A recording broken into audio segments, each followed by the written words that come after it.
ba kay Marcos ka? Thank you. Pag ganito, or pag ganito? Bait yun. Cool guys, cool. Feeling popular na agad porket na collab lang with BGYO. Wala namang sariling dressing.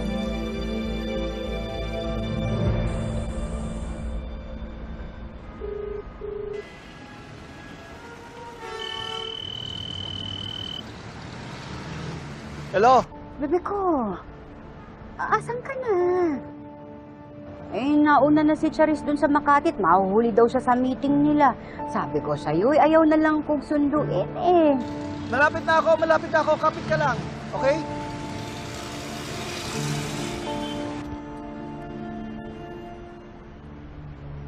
Aba!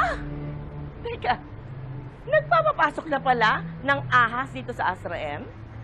Oo naman. Nakapasok ka, di ba? Hindi mo kayang bilugin ang ulo ko.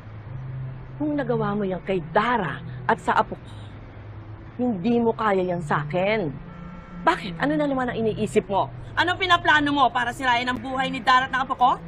Wala akong binibilog. Kung ano yung ipinakikita ko kay Dara ngayon, totoo yun. Oo, aaminin ko. Kinain ko lahat ng pride para sa anak ko. Ngayon, kung hindi mo matanggap, tigilan mo.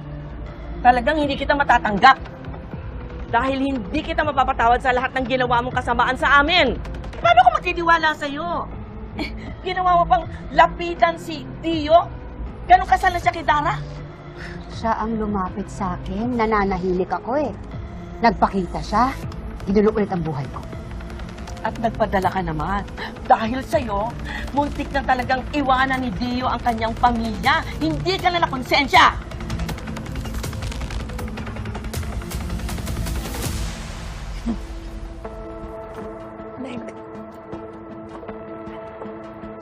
Inggit lang kayo. Because BGYO chose us over Nixie. Diyan ka naman sanay, diba, Megan? Sumakay sa kasikatan ng iba? Parang sa mami mo. What did you just say? Megan, You heard me, Nepo baby. at least I'm not a bratty baby like you. Coming from you. Tiffany, tama na nga. Alam mo, sa ginagawa mo, parang ka na ding si Megan nung nasa Nixie pa siya. Kaya please lang, tigilan mo na nga. May savior na pala ngayon si Megan.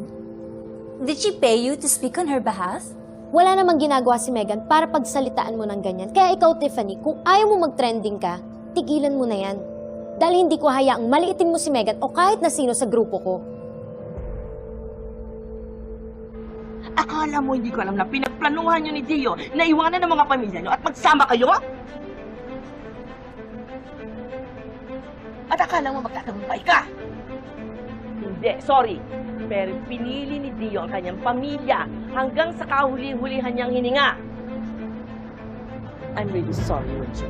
I could never, ever forgive you for what you've done to us. You have ruined our lives.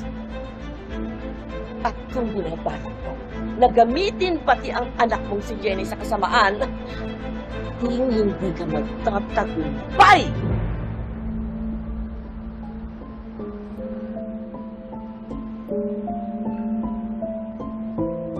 Totoo ba yung sinabi ni Amelia?